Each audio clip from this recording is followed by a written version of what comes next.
Alors, bonjour tout le monde. Bienvenue à ce dernier cercle de presse avant le temps des fêtes.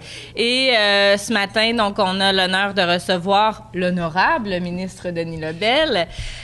Comme à l'habitude, on procède de la même façon. Donc, au début, une présentation de 8 à 10 minutes. Et ensuite, vous me faites signe et je prends vos tours de parole. Donc, voilà, Monsieur Lebel, la parole est à vous. Merci beaucoup, Madame. Plaisir d'être ici avec vous aujourd'hui. Arrivé hier en provenance de Montréal via Trois-Rivières et Québec. Arrivé dans notre royaume, mais toujours le grand bonheur pour la période des fêtes.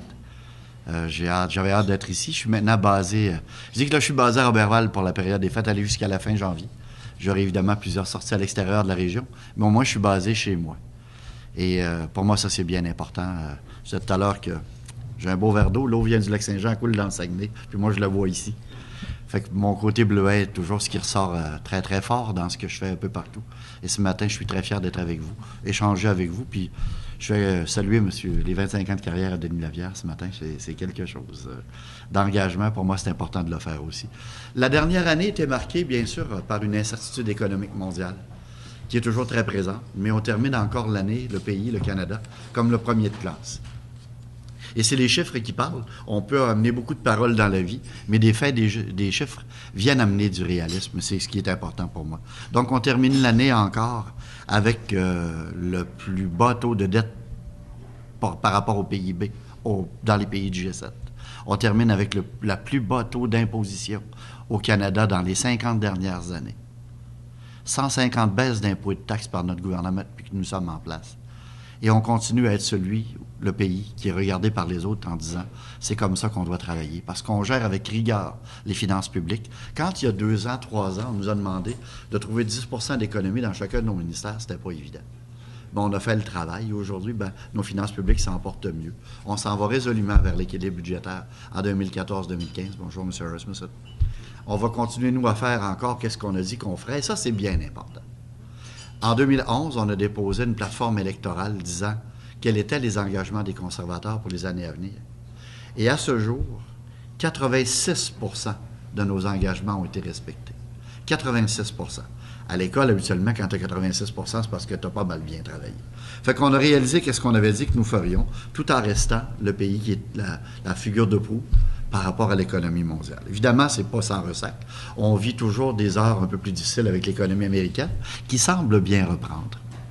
L'année était marquée aussi, bien sûr, par différents... Puis vous allez sûrement me poser quelques questions sur le Sénat. Le Sénat est devenu quelque chose très à l'avant-scène, mais moi, j'aime mieux parler des éléments qui ont été moins parlés et qui sont très positifs. Je dis pas que le Sénat, c'est pas positif. C'est sûr que les 3 sénateurs qui savaient pas où ils restaient, c'était un problème, là. Ils ont réclamé des dépenses qu'ils n'auraient pas dû réclamer, là. Ceci dit, aujourd'hui, les choses se résorbent et les choses vont se clarifier. Puis là, il y a une enquête du vérificateur général sur toutes les dépenses des sénateurs. Mais l'accord qu'on vient de signer avec l'Europe est quelque chose qui va marquer l'histoire. Et dans des régions comme la nôtre, j'ai eu un contact avec des représentants du secteur des bleuets. Pour eux, c'est 27 % de moins de barrières tarifaires pour exporter nos produits. C'est 10 % de moins sur l'aluminium, 10 % de moins sur le bois. Bien sûr, vous allez me parler des fromages, puis je vais attendre la question, on va le dire comme ça, que je répondrai tantôt. Ceci dit, l'important, c'est qu'on continue à ouvrir les marchés. On est un pays de 35 millions d'habitants. Le Québec, 7,8 millions d'habitants. On n'est pas capable de s'autosuffire au niveau économique si nous n'exportons pas nos produits. On est un pays exportateur et on doit continuer à exporter. Et pour ça, il faut aller là où sont les marchés. Et notre devoir, entre autres, au niveau du fédéral, c'est d'ouvrir les marchés, d'ouvrir les portes à de nouveaux horizons.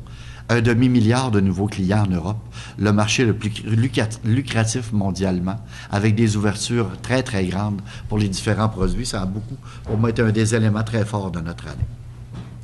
Dans mon cas, je suis aussi ministre des Infrastructures. On réalise cette année le plus long et le plus important plan d'infrastructure de l'histoire du pays qui va se mettre en branle le 1er avril 2014. C'est 70 milliards de dollars sur 10 ans. 53 milliards directement avec les provinces et les municipalités. Puis ça, bien sûr, il faut avoir des ententes avec les provinces, différentes composantes, mais entre autres celui de la taxe d'assises sur l'essence qui est mis en place depuis plusieurs années. Après l'avoir doublé, après l'avoir rendu permanent dans une loi, nous venons de l'indexer. Et nous avons envoyé à toutes les provinces le 5 novembre dernier le renouvellement de l'entente pour signer avec le Canada pour que les villes puissent avoir l'argent disponible à partir du 1er avril 2014. Donc, c'est encore des éléments qui se sont continués tout au long de l'année qui étaient dans mon mandat. Bien sûr que j'ai été très sollicité par différents enjeux plus, on va dire, provinciaux et nationaux. La période des fêtes va sûrement être très difficile pour les gens de Lac-Mégantic, on le sait. C'est la première année qu'ils auront à vivre une période des fêtes sans les 47 personnes qui ont perdu la vie. C'était un moment très difficile, non seulement, bien sûr, d'abord pour les gens de Lac-Mégantic, mais non seulement pour eux, pour tout le monde au Québec et au Canada. Le dossier du pont Champlain, du nouveau pont à Montréal ont amené aussi beaucoup de présence de ma part, mais les gens de Lac-Mégantic, on leur a assuré notre support. J'étais encore là il y a 2 semaines pour les supporter. On est résolument au travail pour les aider. Évidemment, on ne remplacera pas les personnes qui ont perdu la vie, mais on continue au fédéral à être très présent. Mon rôle de lieutenant politique qui m'ont été donnés au mois de juillet, je voulais faire le tour de toutes les régions administratives du Québec d'ici la fin de l'année. J'aurais pas réussi, mais il m'en reste 2 sur les 17. C'est quand même pas mal, là. Ça fait que j'ai roulé beaucoup, j'ai été très présent un peu partout au Québec. Faire le tour, aller sur le terrain, c'est sûr que mes 3 rôles de ministre convergent aussi vers une présence grande au Québec. Puis ce matin, on finit l'année, on vient de confirmer hier que les transferts aux provinces, et je vais parler d'abord du Québec, qu'on a confirmé hier, étaient des transferts qui sont historiques. On a confirmé hier que pour l'année 14-15, que les transferts au Québec vont être l'ordre de 19,6 milliards de dollars. Une hausse de 64 avant notre époque, avant l'arrivée du gouvernement conservateur. Ce sera l'année prochaine le partage de la péréquation. La péréquation, vous savez que c'est un calcul complexe, mais c'est un calcul sur l'état de richesse des provinces. Et les provinces où l'économie est plus fragile et plus difficile. On va recevoir l'année prochaine 9,3 milliards de péréquation de partage de la richesse canadienne au Québec. De 7,8, on va passer à 9,3. Dû en partie à la fermeture de Gentilly et au fait que l'économie du Québec vit des heures plus difficiles. Comme Québécois à Ottawa, j'ai assez hâte qu'on en paye aux autres provinces. J'ai assez hâte qu'on puisse dire que l'économie est revenue au Québec aussi forte qu'elle était à l'époque où nous payions, nous, de la péréquation à d'autres provinces. Il faut qu'on continue à travailler, c'est ça mon leitmotiv, c'est l'économie, c'est la création d'emplois. Dans les transferts, il y a 9,3 de péréquation. Il y a 7,4 milliards de transferts canadiens en matière de santé et de 2,9 milliards de transferts canadiens en matière de programmes sociaux. C'est des éléments très importants. C'est 50 de plus qu'avant notre arrivée au pouvoir au niveau des transferts. La péréquation, il y a une croissance qui se fait selon des mathématiques. Donc, c'est extrêmement important quand tu es Québécois à Ottawa et que tu vois l'équilibre du pays, tu vois comment l'économie se développe dans les autres provinces du pays, de garder pour nous le focus sur l'économie, l'emploi. Et ça a été une année, bien sûr, j'ai le rôle de lieutenant politique, mais aussi ministre des Affaires intergouvernementales. Mon rôle à moi là-dedans est d'éviter le plus possible les chicanes de la population. Veut pas qu'on se chicane entre paliers de gouvernement, qu'on transfère la balle d'un à l'autre et qu'on trouve pas de solution. On est là pour trouver des solutions, pour amener des résultats pour cette population-là. Donc, vous avez vu que j'ai essayé d'éviter le plus possible. Les gens sont tannés des chicanes, des vieux films de chicanes constitutionnelles et autres. Et mon objectif à moi est d'abord économique. Et j'ai travaillé là-dessus tout au long de l'année, à faire en sorte que les dossiers avancent. Oui, j'ai pas un score de 100, puis je frappe pas pour 1000, pas plus que quand je joue à balle au badminton, M. Arsenault. Mais règle générale, je me débrouille pas pire. Puis je pense qu'on a de bons résultats. On a pris des bonnes décisions dans la région et pour la région. Puis là, je vois M. Saint-Hilaire, puis je vais parler du centre d'extrusion d'aluminium à Alma. On s'en va vers l'avenir. La région détermine ses priorités. Les gens des différents secteurs économiques déterminent des priorités. Le centre de friction malaxage amené à l'université il y a 2 ans. Le centre d'extrusion d'aluminium sont des décisions qui nous ont été, des suggestions qui nous ont été faites par les gens de l'aluminium de la région, et on est là pour répondre à ces besoins-là et mettre à la disposition de ces gens-là les outils nécessaires pour créer de l'emploi pour le futur. C'est ce que je vais continuer à faire tous les jours. J'entrerai un peu plus tard aujourd'hui à Roberval pour la période des fêtes. Et ça me rend bien fier d'aller retrouver les petits-enfants et de pouvoir prendre un bon bol d'air sur le bord du lac Saint-Jean, d'être avec vous ce matin. Donc, ce sera mes mots d'introduction et bien sûr, je répondrai à vos questions dans la mesure où je serai capable de le faire. Merci. Merci, M. Lebel. Alors, on va débuter avec Denis Lapierre pour ses 25 ans. On lui offre la première question et il sera suivi de Marc Saint-Hilaire. Merci beaucoup pour cet honneur. Écoutez, M. Lebel, un dossier que vous n'avez pas abordé particulier, et c'est un dossier important ces temps-ci, le pont du Buc. Il y a une demande précise qui a été déposée pour que le pont du Buc soit inclus à l'intérieur de la route nationale canadienne. La route 175 s'arrête à l'entrée du pont actuellement. Ce changement-là pourrait peut-être aider à des transformations, des modifications, peut-être à aider aussi à financer l'ensemble de la réparation de ce pont-là. Est-ce que le gouvernement fédéral pourrait s'impliquer dans ce dossier-là de cette façon-là? Je vais me parler d'une demande précise. Est-ce que vous pouvez m'en faire la nomenclature? Qui a demandé quoi? Entre autres, en fait, ça fait un bout de temps que ça s'est discuté, cette question-là. Je ne sais pas si ça s'est rendu... Parce que la demande précise, le processus, c'est que ça doit être demandé par la province, pas par un conseiller municipal qui s'est présenté 2 fois pour les libéraux fédéraux qui préparent la prochaine campagne électorale. Est-ce que la si demande la précise... demande, Pardon? Si la province demandait quelque chose comme ça, est-ce que ce serait envisagé? Bon, ça serait sûrement analysé, M. Lapierre. Le processus, c'est que ça doit être demandé par la province. Le dossier est amené au comité de tous les ministres des Transports du pays qui se réunissent au moins une fois par année et qui font l'analyse des demandes selon les besoins du réseau national et pas les intérêts particuliers locaux.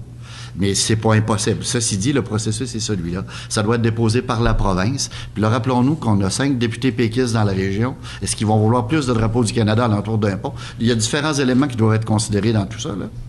Mais on est là-dedans, c'est là qu'on est, là. Donc, on devra avoir une demande qui viendra de la province.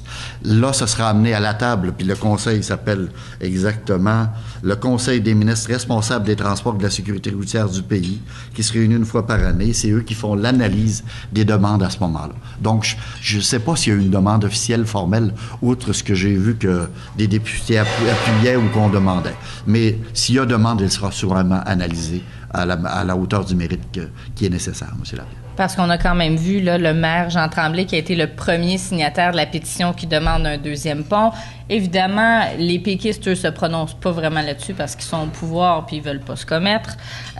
Ensuite de ça, on a le député Danny Morin du NPD qui, lui, appuie aussi un 2e pont. Vous vous situez où? Est-ce que vous pensez que ce serait bien pour la région d'avoir ce 2e pont-là qui permet un transit pas seulement avec la rive nord de Saguenay, mais aussi avec la Côte-Nord, avec pour le transport, pour le développement économique, est-ce que ça serait bien aussi? Parce que ce que le maire a demandé, peu importe, je vais vous répondre, il y a 2. Dolbeau-Mistassini vit la même chose. Il y a eu un accident sur le pont de Dolbeau-Mistassini il y a quelques années. Dolbeau-Mistassini n'ont pas un pont en Chipcha, eux autres, là. Et ça bloque carrément, quand tu es à Mistassini, l'hôpital qui est à Dolbeau, l'autre côté. Parce que c'était à Dolbeau-Mistassini, on a le moins entendu parler ici, là. Mais c'est le même principe. Fait que je travaille sur un dossier de pont éventuellement, ferroviaire, mais avec une voie à Dolbeau-Mistassini, avec le milieu, par le milieu. Donc là-dedans, moi, je fais aussi au gouvernement. Si le milieu en fait une priorité, si ça vient au comité national, on verra l'analyser au mérite. Moi, je pense que tout élément de sécurité, c'est toujours d'abord la sécurité de la population. Maintenant, ça doit être analysé selon les besoins des milieux. Et dans ce sens-là, je n'irai pas dire à la province quoi faire. C'est leur compétence, ce pont-là. Et moi, on va attendre.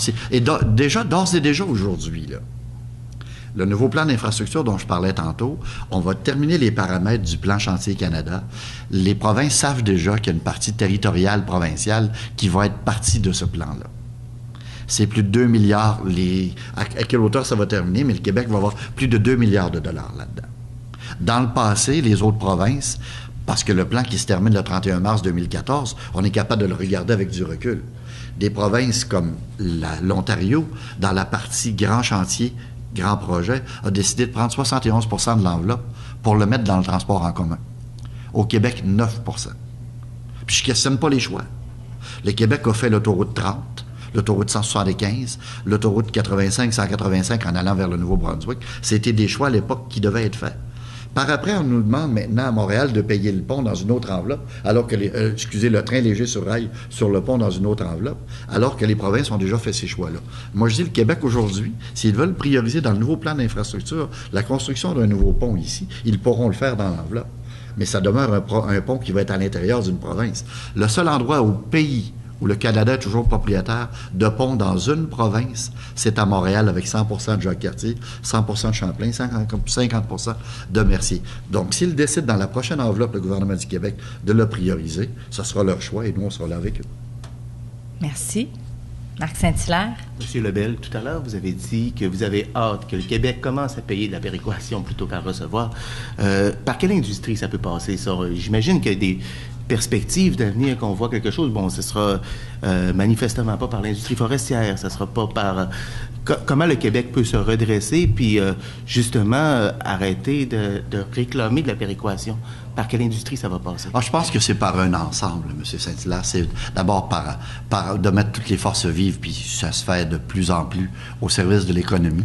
On est... vous savez, quand je prends l'avion le dimanche soir pour me retourner sur Ottawa, puis souvent je suis avec certains d'entre vous dans l'avion, il n'y a pas un soir qu'il n'y a pas 10, 15, 20 travailleurs de la région qui partent pour aller travailler à l'extérieur dans les produits, le développement des ressources naturelles. Que ce soit dans le Grand Nord, que ce soit en Alberta, que ce soit en Saskatchewan. Et aussi, en même temps, dans le même avion, je dois vous dire que j'ai des entrepreneurs de ma région qui vont chercher des travailleurs ailleurs parce qu'on n'en a pas ici, qui sont compétents pour travailler dans ce secteur-là. J'ai des gens qui vont chercher des soudeurs, des machinistes, des gens pour un travail en même temps que j'ai des gens.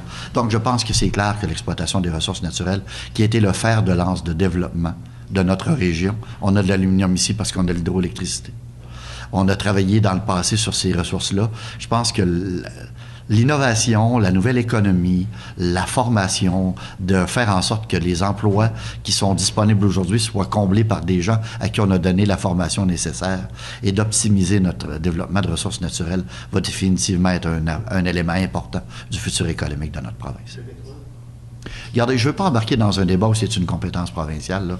Le choix des éléments de développement de la province de Québec, puis on sait on est avec un gouvernement, le gouvernement de Mme Marois, qui a un projet de gouvernance souverainiste, un plan de gouvernance souverainiste. Je ne veux pas leur dicter la leçon, mais je sais qu'on a beaucoup de ressources naturelles au Québec. C'est à nous à faire les choix. C'est à la société régionale, locale, avec la province à faire des choix, mais ça va passer par les ressources naturelles. Pascal Girard, suivi d'Éric Arsenault. Pour poursuivre dans la même lignée, êtes-vous inquiet de voir ce qui se passe dans l'industrie de l'aluminium ou au Québec? Bon, peut-être encore vous allez nous dire que c'est provincial, mais il y a des Alcoa qui menacent de fermer, alors que il y a certaines années, toute la question des ressources naturelles et de l'énergie propre au Québec, ça faisait notre force. Et là, on se retrouve dans une économie mondiale où la force du Québec, l'énergie propre, c'est même plus un avantage. Et on a même des usines quand même gigantesques, des entreprises gigantesques comme Alcoa qui menacent de fermer. Comment vous voyez ça comme ministre? Parce que c'est important pour l'économie. Pour la Côte-Nord, c'est catastrophique. Et si la Côte-Nord, c'est ça, bon là, c'est une autre entreprise, RTA, mais c'est la même situation. Là, vous savez, le monde d'aluminium, que ce soit Alcoa, Alouette, RTA, là, on est ensemble là, dans la grappe d'aluminium. Puis j'ai dit à l'ouverture de la grappe que c'est pas vrai qu'une grappe va faire peur à une talle de bleuet. Là. Nous, on est en avant, ça fait longtemps qu'on est là, qu'on travaille là-dessus. C'est juste du positionnement. L'industrie de l'aluminium, c'est un tout. Mais ça nous ramène à... Je me revois avec vous il y a quelques années où la raison du problème de l'industrie forestière était le gouvernement fédéral et souvent moi. Et quand je vous disais que c'était une question de marché et de produits, qu'il fallait aller vers la diversification, vers des nouveaux produits, vers des nouveaux marchés, puis je sentais beaucoup de scepticisme. Aujourd'hui, 3, 4, 5 ans après, c'est-tu, il est peut-être pas fou, le bel, il a probablement raison. Le monde de l'aluminium, aujourd'hui, on est dans une question de marché. Vous connaissez comme moi le prix, à quel prix se vend l'aluminium actuellement, et c'est le principal problème de tout ça. On a un problème, c'est moins important, c'est toujours important d'avoir les meilleurs prix en termes d'énergie pour les compagnies d'aluminium. Mais lorsque tu vends ton produit 2 fois plus cher qu'actuellement, ça a peut-être une importance qui est différente. Donc aujourd'hui, c'est clair que la question de l'énergie est à l'avant-scène du développement du secteur de l'aluminium, mais avant ça, il y a le prix puis il y a le marché. Bon, au Québec, on a une énergie propre et vous parliez, bon, vous espérez qu'un jour le Québec paie de la péréquation. Les provinces qui en paient de la péréquation, on s'entend, là, c'est l'Alberta. Saskatchewan, c'est Saskatchewan, mais je veux dire, c'est beaucoup une partie. Eux autres, c'est l'énergie, mais c'est pas nécessairement des énergies propres. Eux ont fait ce choix-là de ne pas aller vers des énergies propres. Et ce sont eux qui ont des surplus, ce sont eux qu'on donne en exemple économiquement. Tandis qu'au Québec, on est allé vers des énergies propres et on passe comme les pauvres du Canada. Vous savez que les choix faits actuellement par rapport à l'utilisation de l'énergie propre encore relèvent de la province. Je n'irai pas dire au gouvernement péquiste quoi faire là-dedans. Au gouvernement de Mme Marois, c'est des choix. C'est clair que je vois la difficulté que vit actuellement l'industrie de l'aluminium. Je veux pas que c'est trop important pour le nord du Québec, pour nos régions nordiques. C'est un des piliers. Puis ça démontre encore l'obligation irrigation, diversification économique qu'on a dans nos régions. On a encore beaucoup forestier, beaucoup l'aluminium. On travaille au niveau tourisme, au niveau agroalimentaire, mais il faut optimiser dans d'autres secteurs d'activité.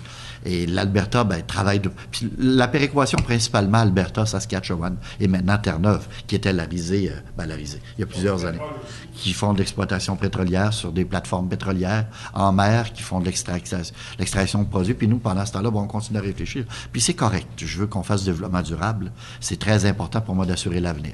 Et c'est là qu'au niveau de l'équilibre du pays, quand tu es assis au Conseil du ministre, que tu es 1 ou 2 Québécois sur 15 et qu'on vient avoir des discussions, ça discute parfois pour adultes là, sur quelle est la vision d'avenir, comment développer ça. Donc oui, c'est important.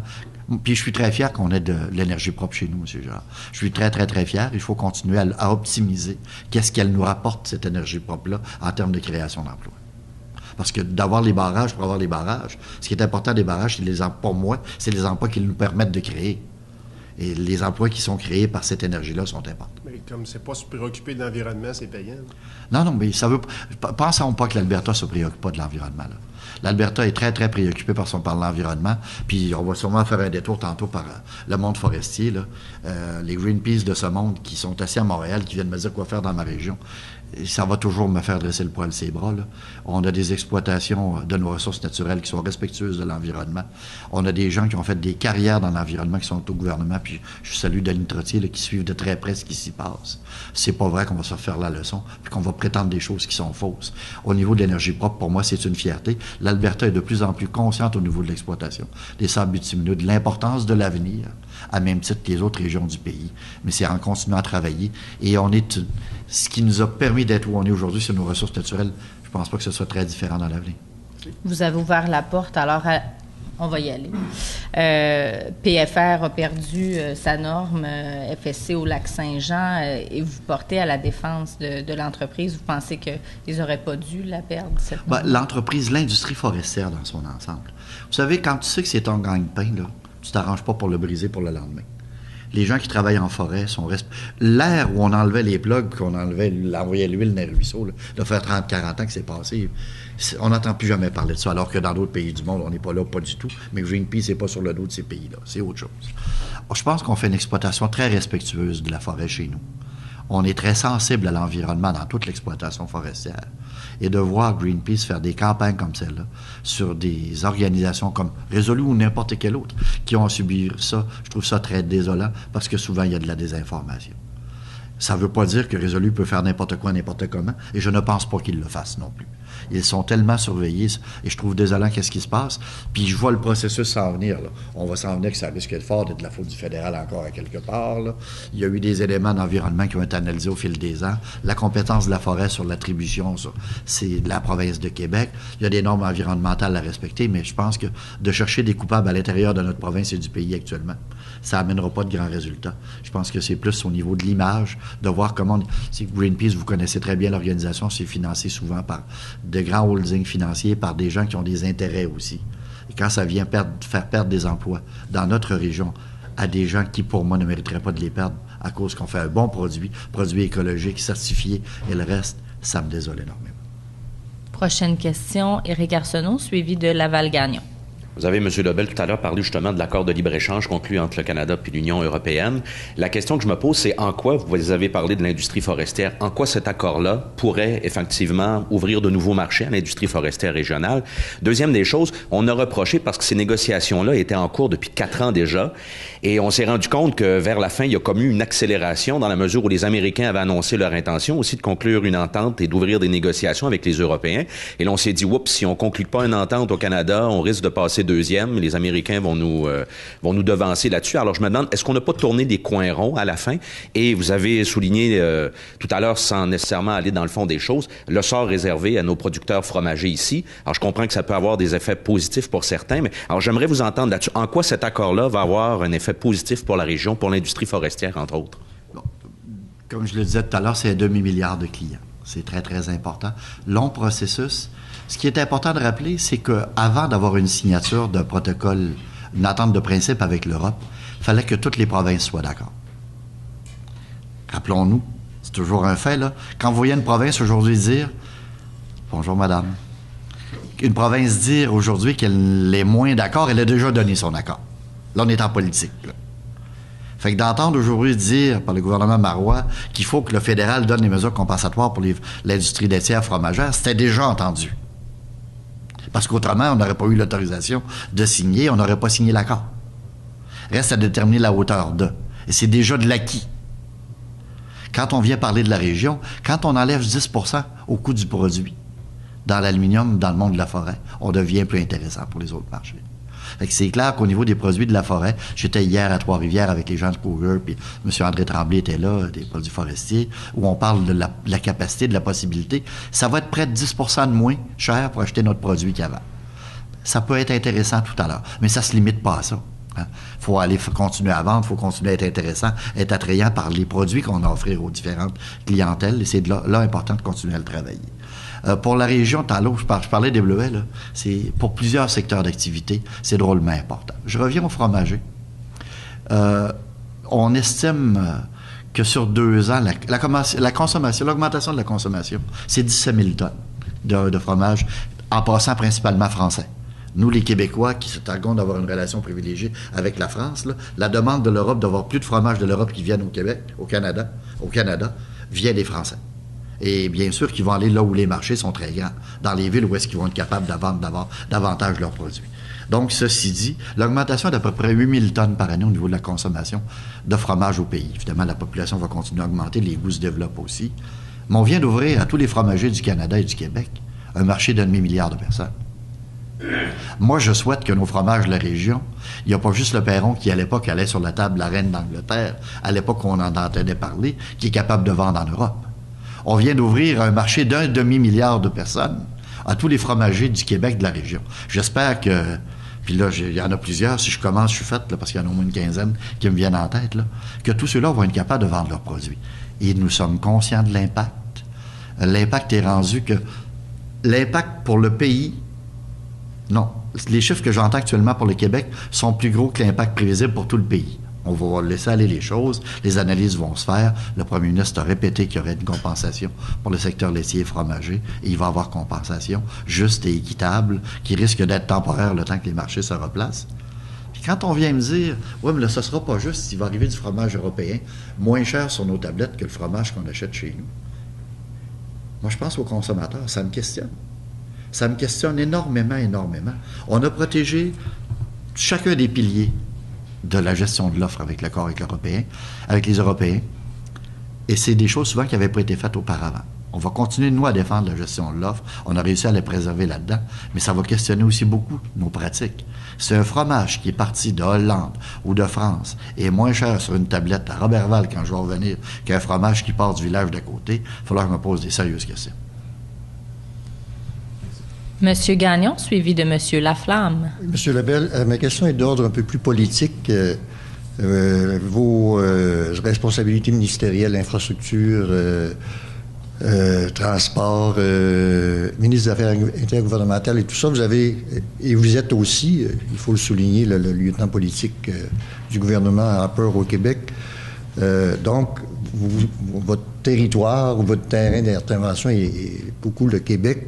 Et quand on regarde, j'en énumère quelques-uns sans aller au fond des choses, mais il y a beaucoup de dossiers qui sont un peu litigieux. Je pense notamment le péage sur le pont Champlain, les fonds des travailleurs, FTQ, CSN, il y a eu de la controverse là-dedans, l'assurance emploi, le registre des armes à feu, Commission des valeurs mobilières et plusieurs autres, là.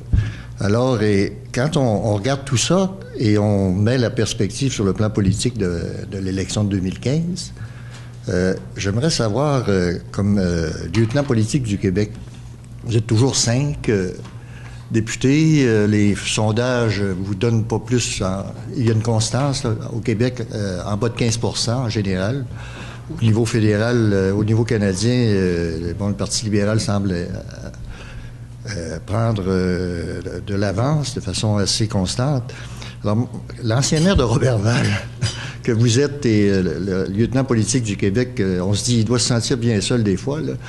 Comment vous voyez votre travail pour remonter la pente au Québec d'ici les élections, sur le plan personnel? Comment vous voyez ça? Monsieur Gagnon, je vais commencer par vous dire que nous sommes 5 au Québec, comme vous l'avez dit. Mais les 4 autres députés conservateurs sont tous voisins sur la rive sud de Québec. En plus, vous devez vous sentir Dans un secteur où fois. le Bloc québécois finit 4e au fédéral et le PQ 3e au provincial. C'est une autre dynamique complètement. Fait que l'aspect solitude, là, le caucus des députés de la Rive-Nord du Saint-Laurent, là, je la fais seule dans ma douche le matin, je me comprends très rapidement. Je suis habitué d'être comme ça et d'aller au front tous les jours parce que je suis seul sur la Rive-Nord du Saint-Laurent. Où on va être en 2015 par rapport à l'élection? Le départ de Daniel Payet cette semaine va amener une nouvelle personne comme chef du Bloc québécois, mais les 3 chefs de partis d'opposition seront du Québec. Une première depuis très longtemps. M. Mulcair n'est pas l'étonne. On verra comment les gens iront l'adhésion. M. Trudeau, qui dit pas un mot actuellement, j'ai assez hâte qu'il parle. J'ai assez hâte qu'ils disent que c'est pas la légalisation de la marijuana qui va relancer l'économie des régions du Québec. J'ai assez hâte qu'il nous parle de son plan économique. Parce que là, il parle pas. Là. Il fait des parades de mode, là, puis là, il se promène. On connaît absolument pas quel est son plan économique. Là, on va avoir quelqu'un qui va être nommé au niveau du Bloc. Je pense qu'on va avoir une période de 2015 très intéressante. Ça, chercher le Québec. Mais vous savez, chacun des éléments, on prend des décisions administratives puis des décisions sérieuses. Je pourrais prendre chacun des points. Là. On a des emplois dans la région qui ne sont pas comblés par des gens. Il y a des gens chez nous qui ne travaillent pas. Puis 50% des gens qui font du débroussaillage de Mistassini sont des Africains. On fait venir des gens de partout puis on paye du monde à ne pas travailler chez nous. L'impact de l'assurance-emploi, là, ça va redécoller sa période des fêtes, puis on s'en va vers des élections provinciales. Là. Les alliés traditionnels du PQ, syndicats et autres, vont prendre.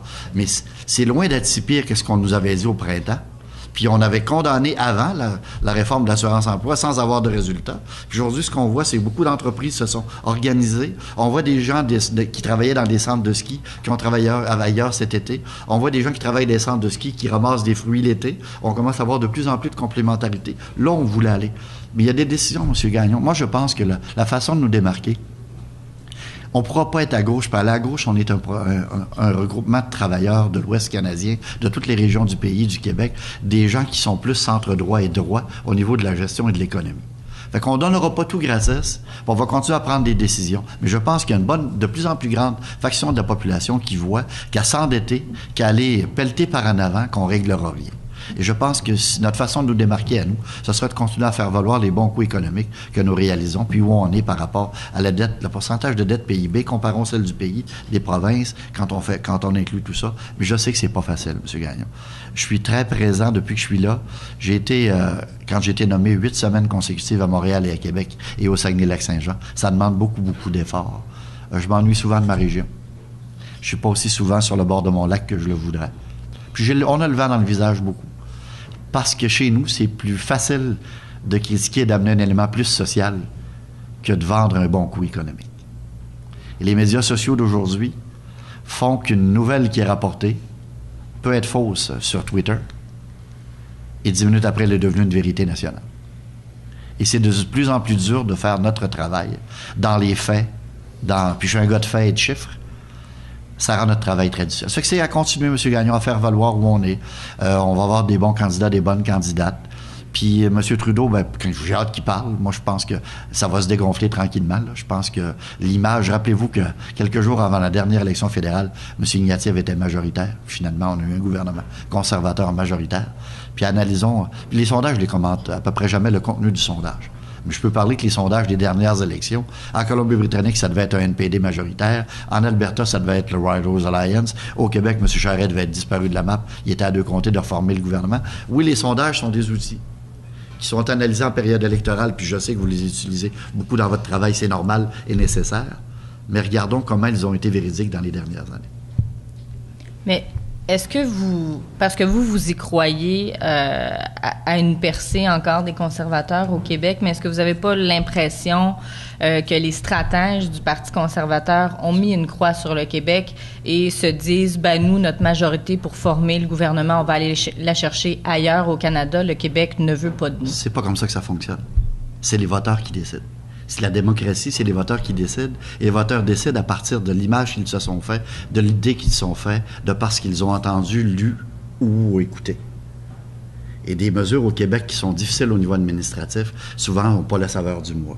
Et c'est absolument pas le cas. Monsieur le Premier ministre vient au Québec 1 fois par mois. On est partout. là, aujourd'hui, je viens de vous parler que le Québec va recevoir 9,3 milliards de péréquations, 19,6 milliards de transferts fédéraux. Depuis qu'on est là, on a réglé le déséquilibre fiscal, on a harmonisé la TPS, la TVQ. Le prochain versement va se faire dans quelques semaines. Mais c'est l'électeur qui décide. Puis il y a de la volatilité importante au Québec dans les intentions de vote, vous le savez. Qui aurait dit à la dernière élection fédérale qu'il n'y aurait plus de députés du Parti conservateur que du Bloc québécois? Si d'entre vous, vous allez me dire que vous aviez prévu qu'il y aurait 57, 58, 59 députés du NPD, là, j'aimerais bien ça lire vos textes avant l'élection. Donc, il y a beaucoup de volatilité. Ça dépend de comment ça se passe, au moment où ça se passe. Puis c'est clair que vous avez une importance très grande. Je parle pas juste des médias, les journalistes, je parle des médias de communication. Il y a eu le phénomène Layton de la dernière élection, beaucoup en parlent, là, de l'émission, tout le monde en parle, et de l'impact que ça a eu. Je peux juste vous dire que moi, au vote par anticipation, une semaine avant, il y a eu 5100, c'est presque 5200 voteurs dans Robertval. J'avais 3100 votes, le Bloc suivait avec 1100 votes. 500 NPD, 500 libéraux. La semaine d'après, le NPD avait doublé le Bloc québécois. M. Layton était chef de parti de 7, 8, 9 ans. Là. C'était pas du renouveau. Là. Donc, l'opinion publique est sensible à ce qu'elle entend, à ce qu'elle voit. Puis, on a un travail, nous, de politiciens. Là. Vous rapportez ce que nous, on dit. Ça me met plus de pression à moi. Il faut que mon message soit meilleur. Il faut que je sois plus clair dans mes explications. Il faut que je fasse valoir ce qu'on fait de bon. Mais économiquement parlant, là, regardez les résultats du Canada au niveau mondial. On est les premiers de classe. Puis on a entendu parler cet automne que de 3 gars qui savaient pas, femmes et gars qui savaient pas où ils restaient, puis réclamaient des mauvaises factures. Monsieur Laflamme, suivi de Monsieur Lapierre. Monsieur Lebel, un des proches de M. Harper, j'apprenais ce matin via Radio-Canada que M. Harper et M. le président des États-Unis allaient bouder les Jeux olympiques, qui allaient assister aux Jeux olympiques via la télévision. Ils ne se rendaient pas en Russie. Qu'est-ce qui se passe? Non, c'est une pratique, M. Laflamme. Le premier ministre du Canada, dans les Olympiques, il n'est pas plus allé à Londres. Et le Royaume-Uni est un de nos principaux alliés, autant économiques, militaires ou ailleurs. C'est vraiment une question de choix. M. Harper est aux Olympiques à Vancouver, c'était au Canada, mais c'est pas dans ses habitudes d'aller aux Olympiques. Lui, il dit qu'on a un ministre des Sports et qu'on a des gens pour ça. Puis il sait qu'on a une excellente équipe olympique. On a battu un record de médailles d'or à Vancouver. Je ne sais pas si on serait capable de répéter l'exploit à Sochi. Je le souhaite. J'ai eu l'honneur d'être là pour nommer, entre autres, les athlètes de l'équipe nationale de patinage de vitesse avec nos amis de la région, où j'en ai encore un peu de frisson quand j'en parle. Vous savez que c'est le sport qui a bâti ma vie. Je sais que vous savez ça, la majorité d'entre vous. C'est simplement que c'est la pratique, M. Laflamme. C'est pas une question de bouder dans le cas de M. Harper. Il n'a pas plus été à Londres, qu'il n'a pas plus été à Beijing, puis pas plus que ça.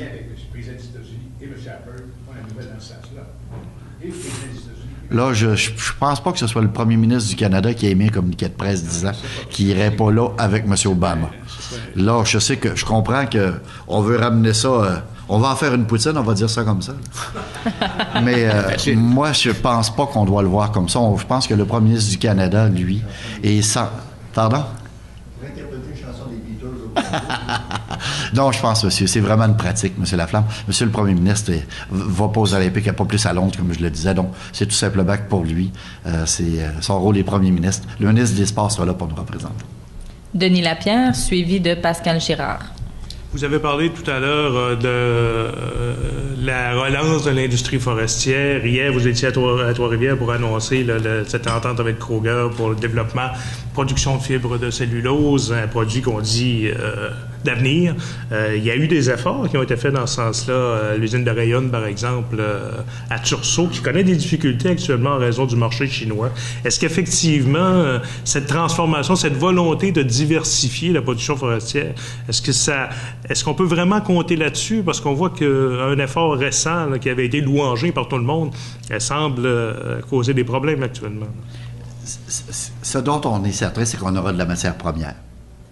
On continue à travailler là, puis je vais me faire une publicité. Jamais dans l'histoire au fédéral, Développement économique Canada n'avait supporté la sylviculture.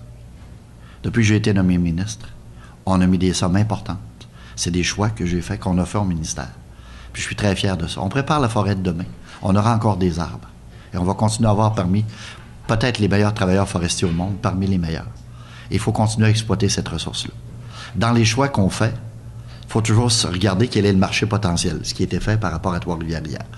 Quand on produit de la rayonne, qu'on fait des vêtements avec, puis qu'on vend les vêtements à un prix XY, puis que le pays des côtés vend le vêtement 2 fois moins cher que toi, tu le produis, ça évolue tellement rapidement, le marché évolue tellement rapidement. Moi, je pense qu'on doit continuer, M. Lapierre, à aller vers l'utilisation d'avenir. Puis on parlait tantôt d'énergie verte. M. Girard parlait beaucoup d'énergie verte. La forêt nous permet des développements importants.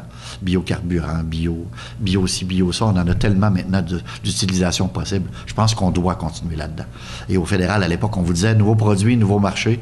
Hier, j'étais avec Pierre Lapointe, les gens d'FP Innovation, Hervé Deschênes, que les gens de la région connaissent très bien. On continue à travailler sur des nouveaux produits. Il va y avoir d'autres annonces qui vont se faire bientôt sur une nouvelle génération de produits qui ont des clientèles pour ça. Et ça sera à lire et réagir. Mais je suis certain qu'on a un bel avenir. Puis là, on voit poindre à l'horizon la construction américaine qui semble remonter. On se rappellera qu'à l'époque, on en parlait. À une époque, il y a eu près d'1,5 million de mises en chantier de construction aux États-Unis.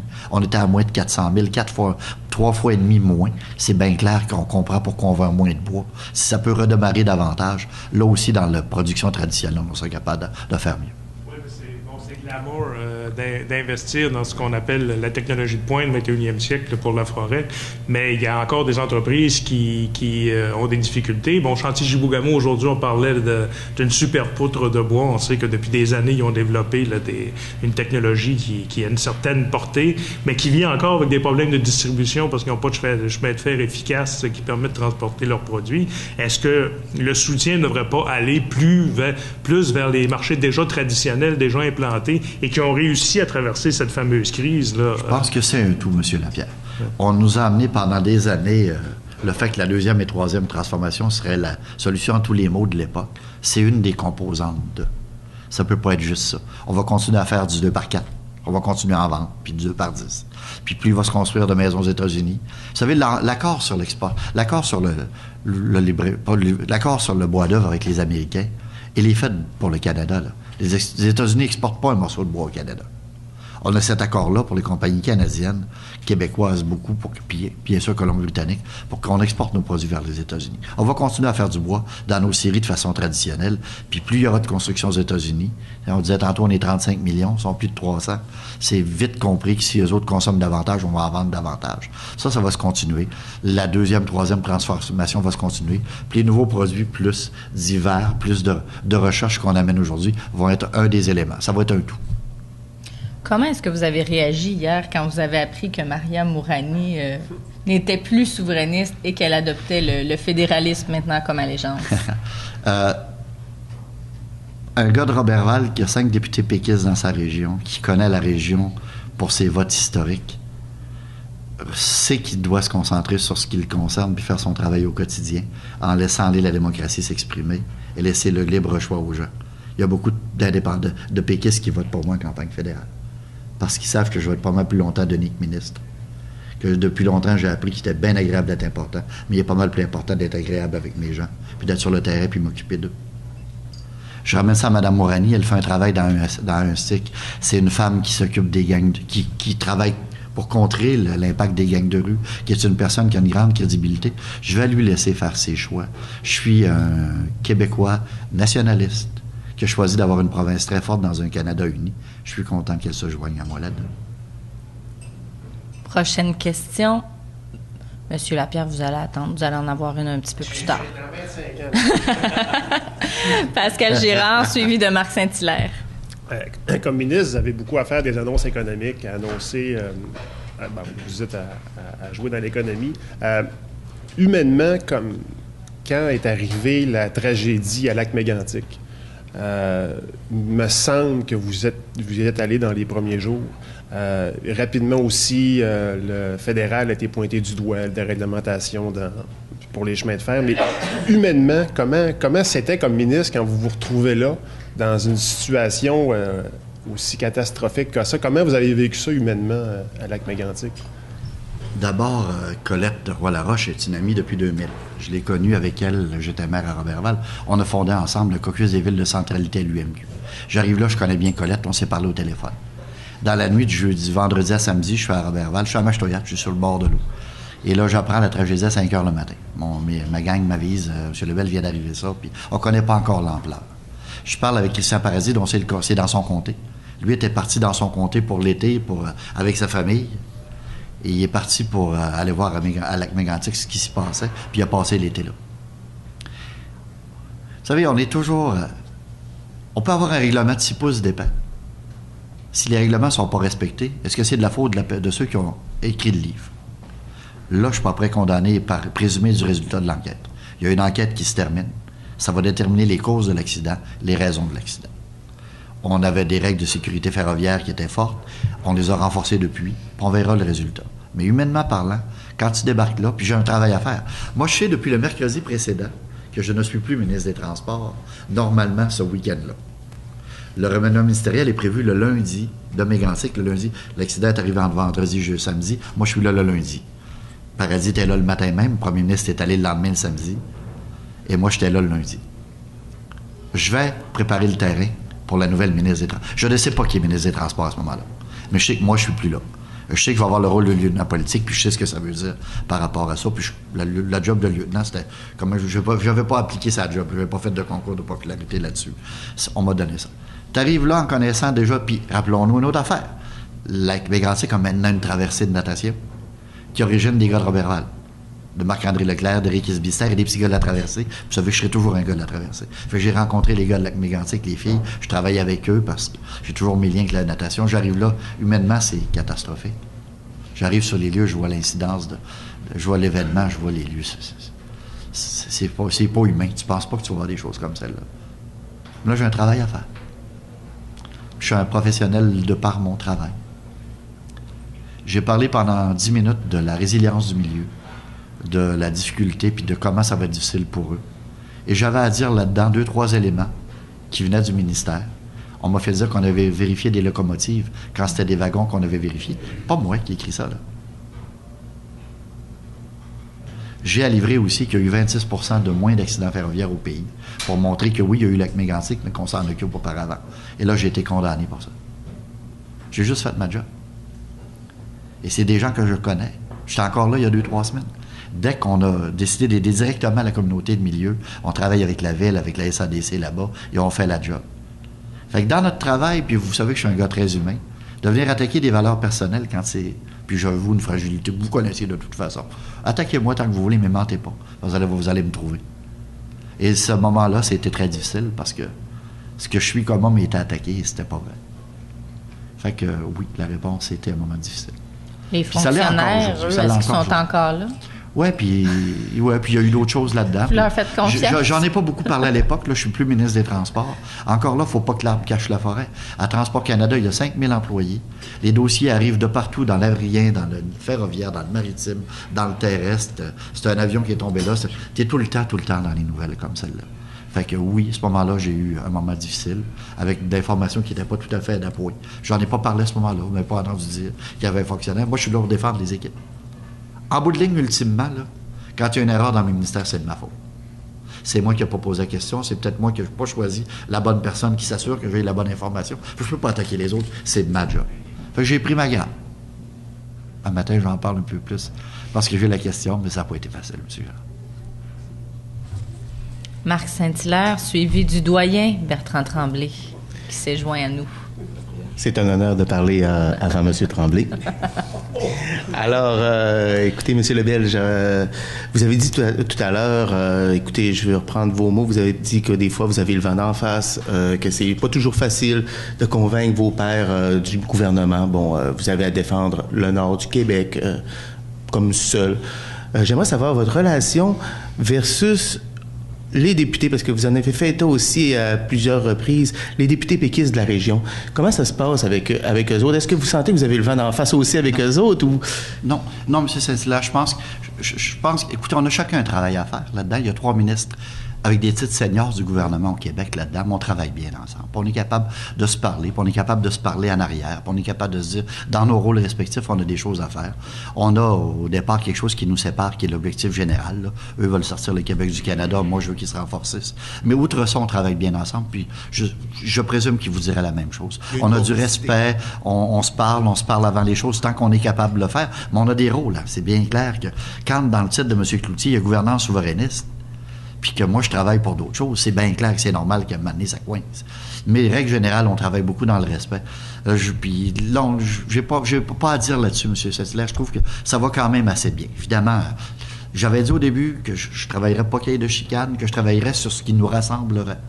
On continue à faire ça. Puis on le fait dans le respect quand ça nous rassemble pas. Puis je vais me permettre un petit détour pour vous parler aussi des députés fédéraux de la région. Ça me fait bien rire. Rappelez-vous du dossier des douanes, c'est Jean-Pierre Blackburn qui a initié ça avant que j'arrive. Le dossier des douanes à Bagotville a été initié par Jean-Pierre Blackburn même avant que je sois en politique fédérale. Et aujourd'hui, de lire que c'est grâce à Danny Morin que ça a avancé. Vous connaissez comment fonctionne le système là-bas. On peut bien dire qu'on pense qu'il va neiger demain, puis c'est de ma faute s'il neige. C'est grâce à moi qu'il neige demain, mais ça marche pas comme ça. Là. La pensée magique, il faut que ça arrête. Là. Je trouve ça incroyable. À un moment donné, on m'avait accusé de faire du favoritisme sur le fonds d'aide aux infrastructures communautaires. Je suis ministre, je décide des paramètres du programme. Les paramètres du programme sont mis sur Internet. Et par après, les députés doivent faire appel à des projets dans leur comté. Quand on a eu décidé, oui, j'ai donné des orientations de gars de régime. On a choisi de mettre des clubs de golf parce que les clubs de golf sont tenus à bout de bras par des bénévoles, des hommes et des femmes qui ont de la misère à les faire vivre. On n'a pas été dans le golfique, on a été dans les clubhouses. Parce que souvent, dans un village, à Chibougamau, le club de golf, il sert aussi pour faire des noces, puis il sert pour faire des rencontres sociales. C'est aussi comme ça.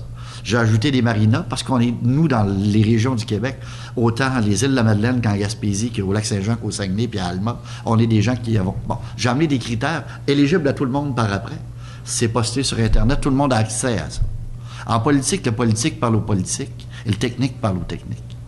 Fait que moi, j'ai pas le droit d'appeler un technicien dans un bureau d'affaires au Québec pour lui demander à Développement économique Canada, passe-moi tel projet. Ça marche pas comme ça. Je vais me faire dire, mêle-toi de tes affaires, parle avec ton chef de cabinet qui parlera à la sous-ministre. Fait qu'on arrive dans le dossier de fonds d'infrastructure communautaire. Je demande à mon équipe de comté de rendre l'information disponible à tout le monde, de le poster à chacune, une lettre, à chacune des municipalités. J'ai fait ma job de député. Il y a eu 49 projets déposés dans mon comté. Il y en a eu 7 dans Chicoutimi-Le-Fiat. S'il y a eu 49 dossiers déposés chez nous, il y a peut-être plus de chances d'en avoir que s'il y en a 7. Par après, favoritisme de Roberval, l'utilisation des fonds pour des fins partisanes. J'ai fait ma job, sacrifice. Qu'il fasse la sienne. C'est un gros mot, ça. À demi-mot. Sacrifice. Merci. Bertrand Tremblay. Monsieur le ministre, on a l'impression, du moins j'ai la perception, vous me direz si elle est fausse, qu'un certain mouvement a voulu s'emparer de l'initiative, des initiatives régionales, dans la grappe de l'aluminium, par exemple. Est-ce qu'il y a moyen pour les régions de se développer sans avoir toujours ce mouvement que tout ce qui se passe dans les régions, il faut que ça y aille à Montréal, sinon ce n'est pas bon? Vous allez me dire un mot sur le CTA, par exemple. J'aimerais savoir quel est maintenant et de quelle façon vous percevez l'évolution des PME dans la région et ce grand mouvement qu'on perçoit de la métropole qui voudrait toujours, comme par exemple la grappe sur l'aluminium, par exemple, comme si la région n'était pas suffisamment compétente pour diriger une grappe de l'aluminium. Vous dites ça et présentement, le président de la grappe est Jean-Simon. Le directeur général, c'est Luc. Ah oui? Est-ce que je cherche, c'est pas très loin de la région, ça? La région est capable de l'administrer. La grappe, c'est nous qui l'administrons. C'est des gens de la région. Ceci dit, M. Tremblay, je pense que la seule façon dans la vie de continuer à avancer, c'est d'être en avant du peloton. Dans tous les secteurs d'activité, surtout en activité de fine pointe technologique, si tu ne restes pas en avant des autres, on ne peut pas demander aux autres d'arrêter leur progrès. On a dans notre région des équipements très importants de Rio Tinto Alcan. Le bureau central a toujours été à Montréal, pareil. Ceci dit, moi, je n'ai pas vu comme un danger pour ma région du tout la grappe d'aluminium. Vous me direz peut-être, Denis, tu seras confronté plus tard, puis on verra. Je pense qu'on a une région avec la Société de la Vallée de l'Aluminium, avec le Centre de recherche. Le CTA, pour moi, je n'ai pas d'indication que l'avenir est compromis. Il y a certains changements qui ont été faits au CNRC, mais ça va continuer à être un centre d'excellence et continuer à évoluer, continuer à être, pour moi, un élément important. Et je pense qu'on doit rester en avant. Et le fait que la grappe soit installée à Montréal, inévitablement, il y a une convergence, là. Montréal, tantôt on parlait de la région, on parlait de la Côte-Nord au niveau de l'aluminium, mais il y en a un peu partout. Et je pense qu'on peut pas inverser le sens des cours d'eau. Il y a une tendance vers ça. Puis de vous dire que je comprends pas le phénomène mondial d'urbanisation, qu'on quitte des régions comme la nôtre où on est capable d'avoir un jardin pour être pauvre en ville. Je changerai pas la solution, je changerai pas ça. Je pense qu'au niveau de la grappe d'aluminium, on doit le voir comme ça, comme un phénomène naturel où les marchés transitent par les grands centres, mais que la production reste dans les régions et que le pouvoir décisionnel va passer encore par de la recherche. Quand on sera en avant, quand on aura toujours un coup d'avance sur les produits et sur le développement et sur la recherche, on va être encore les meilleurs. Dernière question rapide, Denis Lapierre. Vous avez parlé beaucoup... Attendez le petit micro, ça sera pas très long. On va faire ça rapidement. Je vais aller y porter.